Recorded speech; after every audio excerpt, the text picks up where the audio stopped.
was developed because they would dry it out. So after they would take the yeast cake after a brew, they would actually dry it out. And so that's why it does well dried. You don't need to get it liquid into a starter. Huh.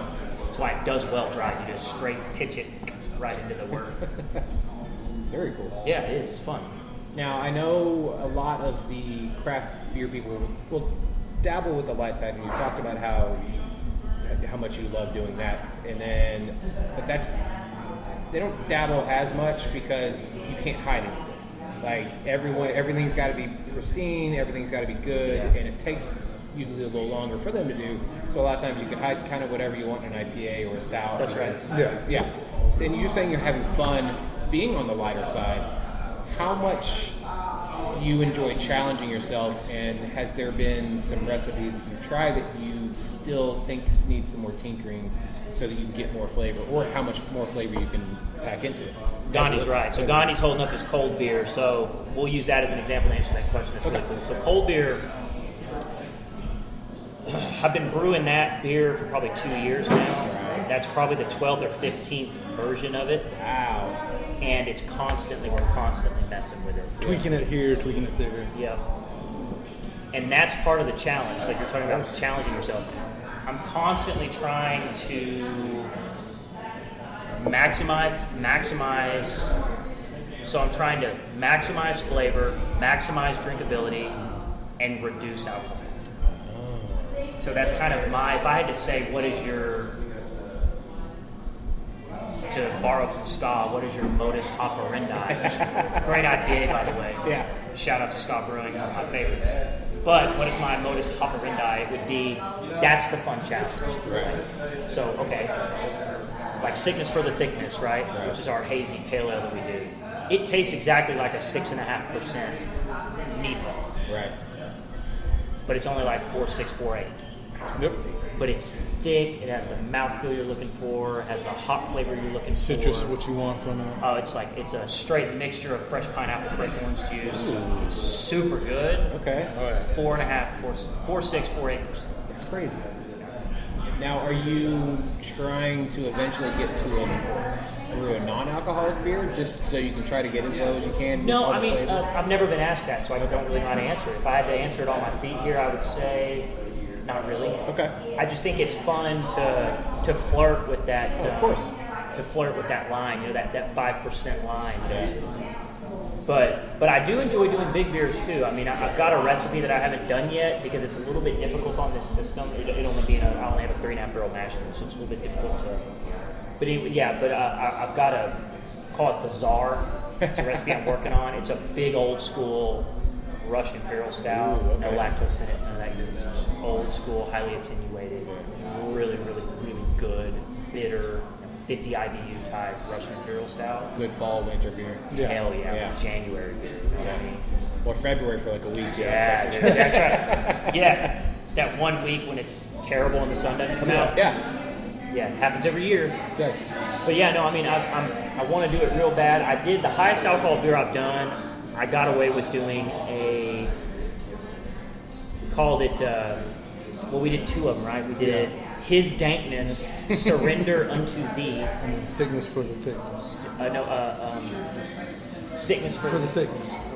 Yeah, it was the Sickness. Yeah, we did one of those. So His Dankness, Surrender Unto Thee was like a super high. It was a 7.2 or 7.4 West Coast IPA. That was fun. Yeah. Sickness was about 6.8. Yeah, 6.6, 6.8. And then we did Dat Dank Drank, which was another. That was a fun one too. It was another like 7.2, 7.4 West Coast IPA. Right. The only bad thing sometimes with these heavy, high alcohol, they won't sell fast. Yeah, They just sit. That's true. Yeah. But the lower the alcohol, it'll go. it goes quick. That's what's weird. Well, again, because like you're saying, they can just kind of pound them. Yeah, and it's they not can really an issue. Yeah, that's the thing. Yeah, Or unless they're trying to have, like you said, 4 in less than an hour. yeah, but Yeah. we'll cut them off. Yeah. I mean, As you should. we learned that lesson very quickly. Nothing happened, but we just learned. We just learned.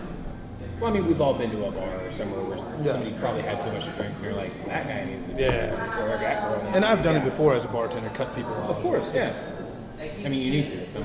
Yeah, we had to do it to one of our friends, you know. And It sucks, but you have to. He wasn't very happy about it, but the next day he actually thanked us for it. But in the moment, he wasn't very happy about it. Of course not. Yeah. But it was the right thing to do. Yeah. But I really want to do that. Because, I mean, that's another... I'm a little selfish about it. That's one of my favorite styles of beer. Okay. I love Russian Imperial Stout. Founders used to do one, just called the Imperial Stout. Yeah. Hell, I don't even think they make it anymore. No, they've definitely gotten more. If they're going to do a stout, they put all the flavors in it. Right, but man, they used to do just a straight... Damn thing had the head on it was the same color as like it was like mocha color. Ooh. That's how just rich it was. Right. Dude, that was so good.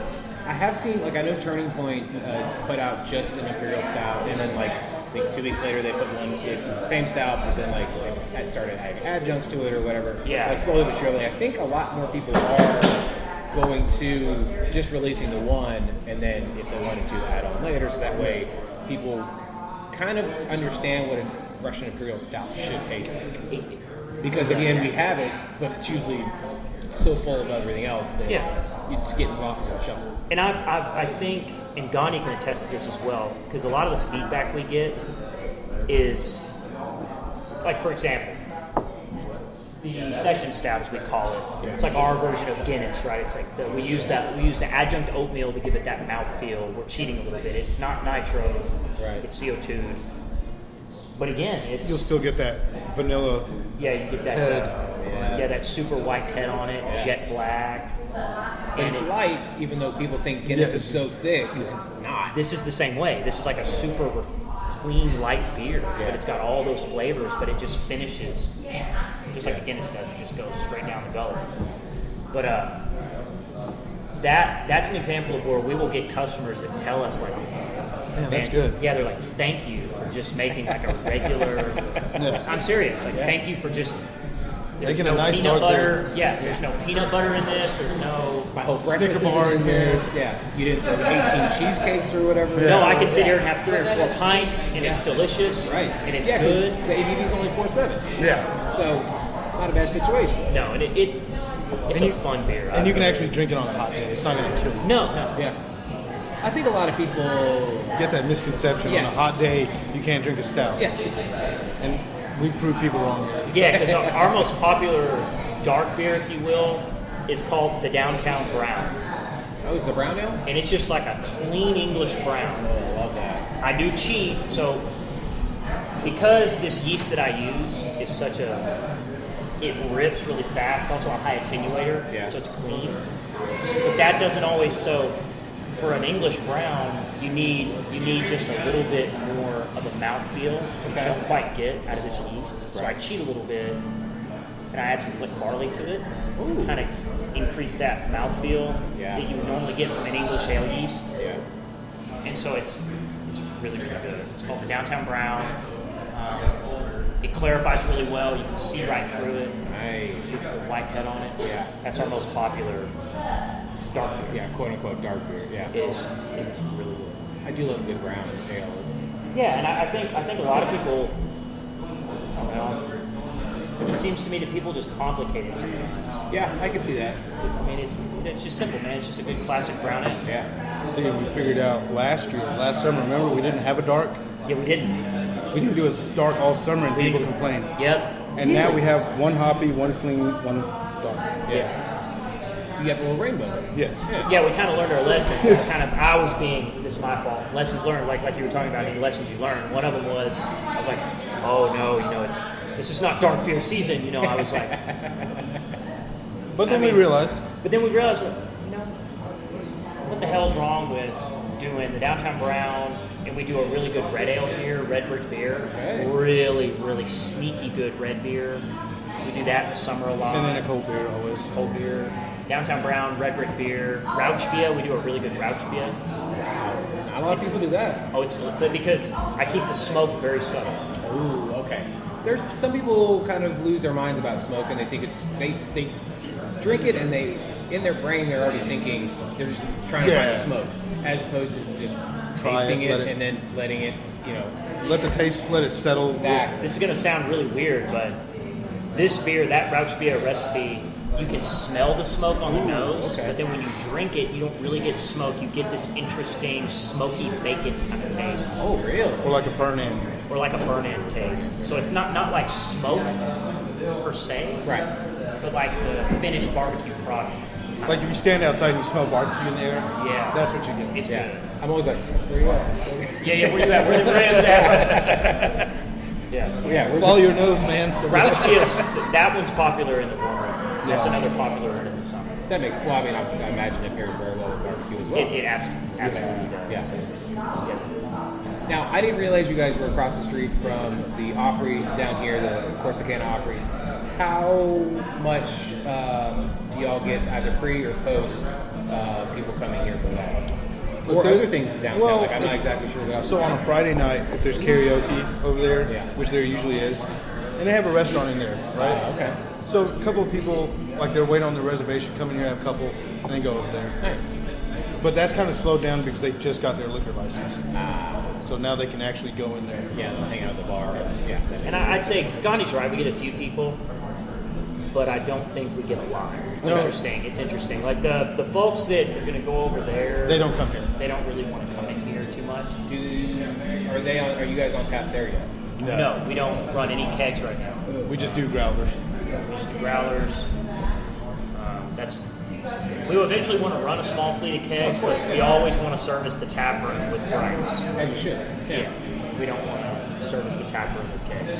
That makes sense. I was just curious because I saw it across the street. Yeah, Interesting. It's a fun place. It really is. Yeah, I was looking at some of the pictures online and I was like, oh, that looks very nice. Yeah, it's cool. It's a nice place, man. It's a That is big a place. neat old building too. It's got this huge basement that's so deep it can be used. It like maintains the same temperature. It can be used as a wine cellar down there. Or a It's got- storm cellar. Yeah, it's got this. Yeah, which has happened. Which has happened. Which has happened. That was 4 months ago. That is a neat old building. Wow. That's probably if I had to pick a building down in Corsicana, there's two of them Yeah. that I think are the neatest, and nicest. That's one of the two. What's the other one? The other one is the old IOOF building on Third and Beaton. Okay.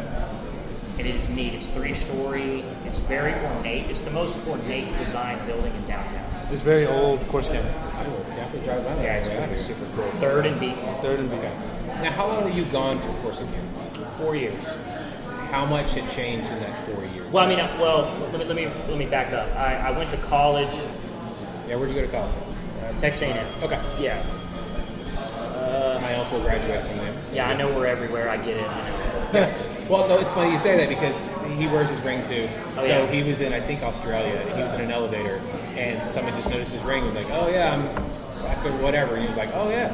You know, it's a cult, man. Like I get it. I'm not afraid to admit that. It's absolutely cold. It's fun, but it's cold. Of course. So I was there for 4 years. Was home for a couple of months, and then got the job. And so I was away from Corsicana for 8 years. Wow. Well, so when you came back, how much it changed for you? I would say quite a bit. Yeah. Specifically, the downtown is a lot different. Yeah. And Donnie knows more about that because he's a little bit older. He knows it's even way different than when he was younger too. Wow. Obviously for the better. Yes. Yes. Yeah. Because there was a long stretch, I would say, 1985-ish is kind of when it started to die away. Okay. So from, I'd say, I'd middle say- 80s, right? No, I'd say from 89 to about 2005, There you go. it was dead. Nothing. You'd have to go to Dallas, Waco, Austin. Maybe two businesses. Maybe 2, 3.